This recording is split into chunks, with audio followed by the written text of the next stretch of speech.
You know that sound, the one that happens in the room after you've finally stopped crying. That heavy, hollow silence, that's the sound of your soul going numb. It's not the dramatic breakdown they show in movies. It's quieter, deeper. It's the ache in your heart that finally learned to speak louder than your voice ever could.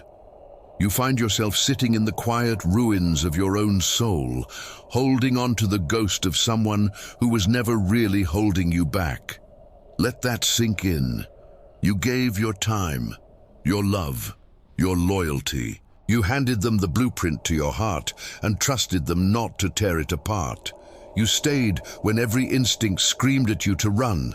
You kept fighting a war for someone who had already laid down their arms and deserted the battle. You kept showing up day after day to an empty room, long after they started fading away. You feel this, don't you? That knot in your chest tightening right now.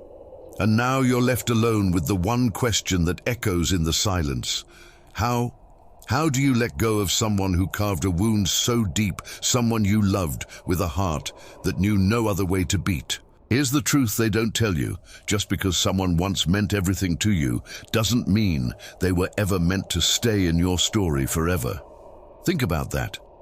The hardest part isn't moving on. No. The hardest part is making the choice to finally stop bleeding for someone who wouldn't even offer you a bandage. You can't heal in the same environment that shattered you. You can't keep pouring your soul into someone who was only ever there to drain it. This isn't just about heartbreak. This is a reckoning. This is about standing in the wreckage of what you thought was love and deciding right there in the rubble that you still deserve peace. It's about looking at your own reflection in the mirror through tired eyes and saying the three most powerful words you've ever spoken. I matter too. Because sometimes the greatest, most brutal act of love is letting go. So if you're hurting right now, if you're sitting there clutching the phantom limb of a memory that gave you nothing but pain, I need you to listen to me closely. This right here is your breakthrough. Don't you dare scroll away. This pain you carry, it's a ghost weight. It doesn't show up on any X-ray. It doesn't bleed where anyone can see. It doesn't bruise the skin, but it burns inside you like a silent, relentless fire that just won't die. And the most exhausting part? You carry it all in perfect silence, behind the forced smiles and the robotic I'm fines, pretending everything is okay while a part of you is crumbling within, knowing it's not. You loved someone who looked you in the eyes, saw the universe in your soul, and still chose to wound you. And now you're left alone with the pieces they didn't care enough to pick up. But let me tell you something you must hear right now. There is no shame in this pain. There is no weakness in this hurt. If this is hitting you, type I matter in the comments right now. Claim it. Don't let anyone, not even the voice in your own head, tell you to just get over it. Pain doesn't have an expiration date. You are not overreacting. You are not broken. You are healing. And healing doesn't begin when you paste on a smile and pretend you're okay. It begins in a moment of raw, terrifying honesty. It begins the second you stop denying the wound. It begins when you finally have the courage to whisper into the silence, yes, I'm hurt. Yes, I'm broken. But no, I will not stay here, broken forever. People love to say those three words, don't they? Let it go. As if it's that simple, as if it's a switch you can flip, as if you didn't build entire cities of dreams with that person, sketching skylines of a future you believed in. As if your soul didn't hand them a key to every locked room inside you, trusting them with treasures you never showed anyone else. Ask yourself, what did you actually lose? You didn't just lose them. You lost the part of yourself that you shared with them, the version of you that believed in that future. That's a kind of amputation, and you're left feeling the phantom limb of a love that's gone. And here is the raw, unvarnished truth you must accept. You cannot heal a wound you refuse to admit is there. You cannot move past what you keep pretending doesn't exist. Think about that. That pain you feel, it's not your enemy, it's a messenger, it's your body and your soul, pointing a trembling finger directly at the place you were wounded. So stop hiding from it, stop numbing it, stop pretending it's not standing right there in the room with you. Let it out, let it all out. Cry until your ribs feel like they might crack, break if you must, shatter into 1,000 pieces. You know it's true, right? The need to just fall apart, because here's the secret no one tells you. There is immense strength in surrender. There is undeniable power in being brutally, devastatingly honest. You don't have to be the strong one every single minute of the day. Sometimes, the strongest thing you can possibly do is look in the mirror and with a trembling voice admit, "I'm not okay right now." And that is more than okay. That is human. Healing begins the very second you stop lying to yourself about the magnitude of the hurt. But pain has a cruel, cunning way of twisting the narrative. It makes you doubt your own worth. When someone you loved wounds you, your mind becomes a courtroom. You're the prosecutor, the jury, and the accused all at once. Was it my fault? Was I not enough? What did I say? What did I do? Those questions become ghosts, haunting the hallways of your peace. I need you to hear me, and hear me clearly. Your pain does not mean you were unworthy. Someone else's failure to see the value of your heart does not, and will never, define its actual worth. You cannot keep blaming yourself for someone else's inability to love you properly. That ache in your chest, it isn't weakness, it is proof. It is a receipt of how deeply, how fully, how courageously you cared. And in a world full of guarded hearts and people too terrified to be real, you had the guts to open yours. That is not a reason for shame. That is your badge of honor. That is pure, unadulterated bravery. And now, with your heart in fragments at your feet, the bravest mission you will ever embark on is this: to forgive yourself for a pain you never deserved, and to begin, slowly, to love the person you've been neglecting all this time. Yourself. There will be nights, you know the ones, where the silence isn't peaceful, it's deafening. It's so loud it feels like it's physically crushing you. And the memories, they won't ask for permission. They'll ambush you. A song on the radio, the scent of their cologne on a stranger, a street corner you used to meet at. And suddenly, you're not in your room anymore. You're pulled back into a moment that no longer exists. That's when the shame tries to slither in. That's when your own mind whispers the cruelest lie. You should be over this by now. But listen to me. Grief does not follow a schedule. Letting go is not a straight line. It's a spiral. Some days you'll feel okay, almost light. Other days you'll wake up and it will feel like day one all over again. You'll feel like you're falling apart. That is the truth nobody prepares you for. And when those heavy, crushing moments come, don't run from them. Don't bury them under a frantic rush of distractions. Let them speak. Sit with them. Let them teach you what they need to. Because as cruel as pain is, it always has something to show you. It is your body's primal way of crying out for attention. A quiet, desperate signal that something deep within is begging for care. And your heart, more than anything else, needs that care. Not your judgment, not your shame, but simple, gentle, unconditional compassion. It needs space to breathe. It needs you to speak the truth to it. You don't owe anyone a speedy recovery. You owe yourself the grace to heal in your own time, in your own way. Maybe nobody saw what really happened behind closed doors. Maybe they were a saint in public and your personal demon in private. Maybe the world sees them as the victim and has painted you as the villain. And maybe you've been carrying that gross injustice like a lead weight chained directly to your spirit. But hear me, and hear me well. Just because others are blind to your pain does not make it any less real. Just because they can carry on as if nothing happened does not mean you are obligated to do the same. You do not need their validation to feel what you feel. You do not need their apology to grant yourself permission to begin healing. You are allowed to feel everything. The white-hot anger, the confusing, swirling confusion, the soul-deep heartbreak. You are allowed to be deeply, profoundly hurt by how they treated you. Stop minimizing your pain to make other people more comfortable.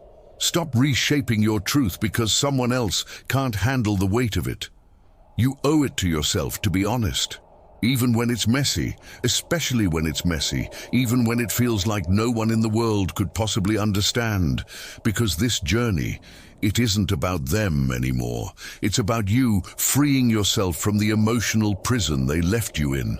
Sometimes we're so afraid to face the pain head-on because we think if we really let the tears start, they'll become an ocean we'll drown in.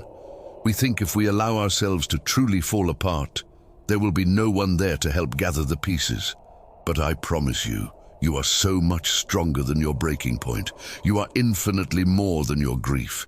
That pain you feel right now, it won't last forever. But I'll tell you what it will do. It will keep calling to you, knocking on the door of your soul, until you finally stop ignoring it. Feeling your pain is not a character flaw. Burying it alive is. Let it rise to the surface. Let it pass through you. Don't silence its voice. Don't paste on a fake smile just to keep the world from asking questions. Don't pretend you weren't wounded. Pretending does not heal. Feeling does. Processing does. And the first, most brutal step toward that freedom is accepting a truth that feels like a betrayal. Closure is not promised. It is a gift, not a right. Think about that. Some people leave, and they never, ever look back. Not because you weren't worth looking back for, but because they lacked the courage to face the wreckage they caused. They lacked the strength to look at what they broke. And you cannot keep placing your healing in the hands of the very person who wounded you. It's time to stop waiting for them to bring you peace. It is time to become your own source of peace. Because the longer you stand at that door waiting for them to knock, the longer you remain a prisoner in a house they abandoned. Maybe they vanished, no warning, just gone. A ghost. Maybe they treated you like a problem to be avoided, an inconvenience to be managed instead of a person to be respected. And now you're haunted by the one-word question that burns in the dark. Why? Why did they lack the basic human decency to end things with dignity? Why didn't they love you enough to offer a clean goodbye? You know this ache, don't you? The need for a reason. But here is the hard truth you must clutch to your chest like a shield. Some people will not offer you closure because they cannot face what they did. They don't want to see the hurt they caused reflected in your eyes. It's too damning. So instead, they run. They rewrite the story in their own mind, making themselves the hero or the victim. They disappear to avoid accountability. And you are left trying to make sense of the static. But healing doesn't come from understanding their brokenness. It comes from a much more profound decision. It comes from choosing to love yourself more than you long for their answers. It comes from the stunning realization that their silence is not a mirror of your worth. It is a mirror of their character. And the moment you stop searching the silence for their voice is the moment you start hearing your own again. Faint at first, then clear, then strong. Let that voice rise. Let it be a wave that drowns out the emptiness they left behind. We chase closure like it's a life raft in a stormy sea. We tell ourselves, if I just knew why, the pain would loosen its grip. But I need you to be real with yourself. Even if they sat you down and gave you a bullet point list of every reason, even if they laid it all out with clinical precision, do you honestly think the ache would just vanish? No, because the pain isn't just in the facts. It's in the emotion. It's in the love you gave that was left on the floor. It's in the trust that was shattered. No explanation can unbreak that. What you're really craving isn't closure, it's comfort. You want the pain to end. You want the story to feel complete, to have a final period instead of a trailing ellipsis. But some stories just won't. Some chapters end mid-sentence, and that has to be okay. Not because it's fair, but because it's what is. Peace arrives not when everything makes sense, but when you stop trying to force the puzzle pieces to fit a picture that's been destroyed. Because waiting for someone else to close the door for you only keeps you standing in a room that's no longer yours. A room filled with their ghosts, and you, my friend, deserve to walk out. Even if they never ever turn around to watch you go. That kind of strength, the quiet, uncelebrated strength of walking away without a map, without a backward glance, is something they may never comprehend. You've played the reunion in your mind, haven't you? 1,000 different versions. You've drafted texts you never sent. You've practiced the perfect, piercing words that would finally make them see the damage, that need to be heard, to be validated. It is so profoundly human, but sometimes the most powerful statement you can make is wrapped in your own silence. Not the silence of pain, but the silence of strength, the silence of a protected peace. Closure isn't something you have a conversation about. Closure is a choice you make in the quiet of your own soul. It's the moment you declare, I will not let your silence define my worth. I will not let your absence direct my story. You don't need to prove your pain to them. You don't need their permission to heal. Let your peace become louder than your hurt. Let your healing be the only answer they ever get. If they were blind to your value when they had a front row seat, your words from a distance won't suddenly restore their vision. But your life, your joy, your strength, your radiant returning peace, that is your closure. That is your final, unassailable answer. We often tie closure to an apology. We wait for the I'm sorry, the admission of guilt, the moment they take accountability. But some people, their pride is a fortress. Their own brokenness is a wall they cannot see over. They will never say those words. And that is not a reflection of you. It is a diagnosis of them. So stop waiting. Choose to move. Not because they handed you a key, but because you finally realized you were never actually locked in. You were just standing in front of an open door, waiting for them to tell you that you were allowed to walk through it. If this is rewriting something inside you, don't go yet. Hit subscribe. The most important part is still to come. While you're still holding on to hope, replaying the old scenes, waiting for a sign, they have already moved on as if your shared history was just a fleeting dream. And yes, that realization is a special kind of hell. It cuts deeper than any argument, but it also offers you a key. The key to your own freedom. Because the moment you stop waiting for their apology is the moment you become the author of your own ending. You start building something beautiful from the ruins, not with the bricks of their excuses, but with the granite of your self-respect. Your story does not end where they abandoned it. It begins where you choose to rise from the ashes. And this rise, it starts the second you stop asking for closure from someone who never even earned the right to hear your questions. Letting go of that need doesn't erase the pain overnight. There will be moments, a song, a smell, a sudden memory that will ambush you. There will be mornings you wake up and the why will be the first thing on your mind. But healing isn't about pretending it never happened. It's about realizing you no longer need their signature on your pain to validate it. You felt it, you survived it. Your experience is valid, with or without their stamp of approval. You don't need a final word from them to declare this chapter over. You can choose right here, right now, to say, this ends with me. Not because they gave you permission, but because you gave it to yourself. That is power. That is healing. That is real, lasting closure. And when that moment finally comes, when you realize you haven't checked your phone for their name in days, when the hope for a message has been replaced by the peace of your own company, that's when you understand. You were the closure all along. You just needed to stop listening for their voice and start trusting your own. You gave them a piece of your heart, maybe all of it, and they walked away without a single word. That kind of abandonment, it shakes your faith in everything. It makes you question if love is even worth the risk. It tempts you to build walls so high you forget what the horizon looks like.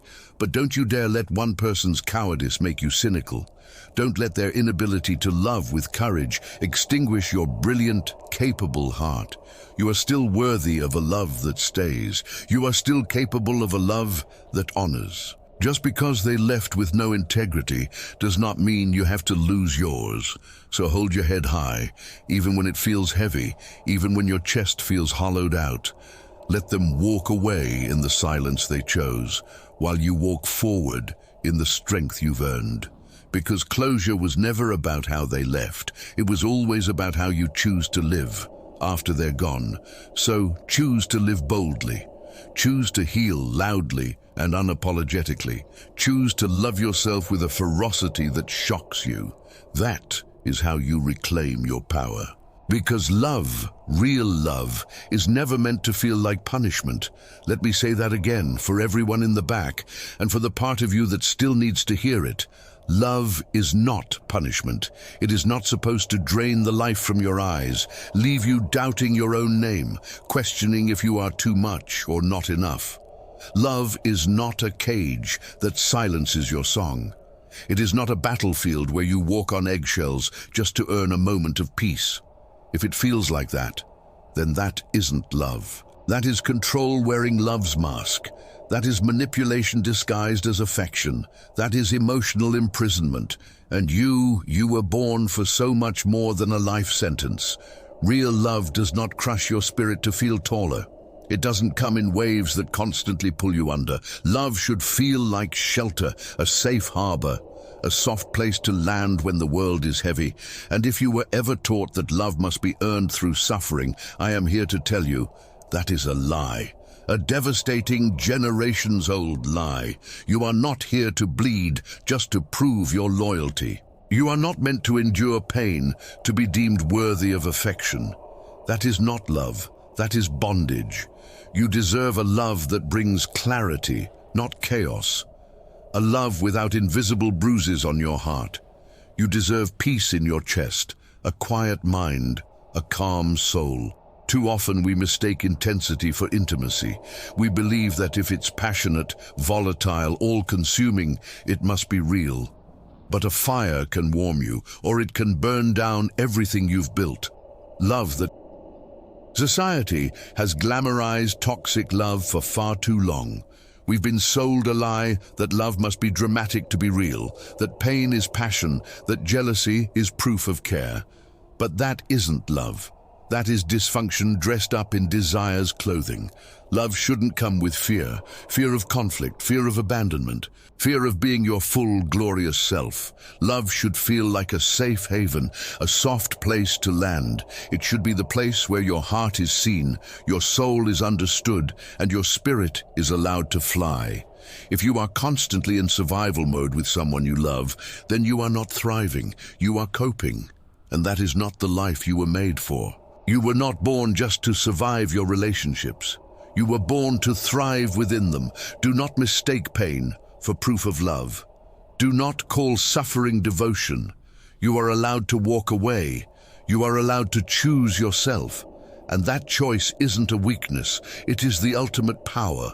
You might be thinking, but they love me.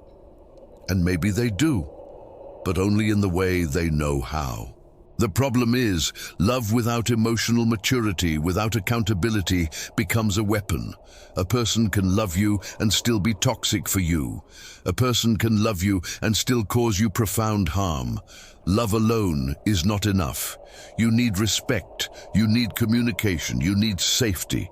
If they cannot offer you those things, then their love is not healthy. It is hurtful. You do not have to stay just because you share a history. You do not have to keep sacrificing your future on the altar of a past you once imagined. Sometimes the most loving thing you can do is leave.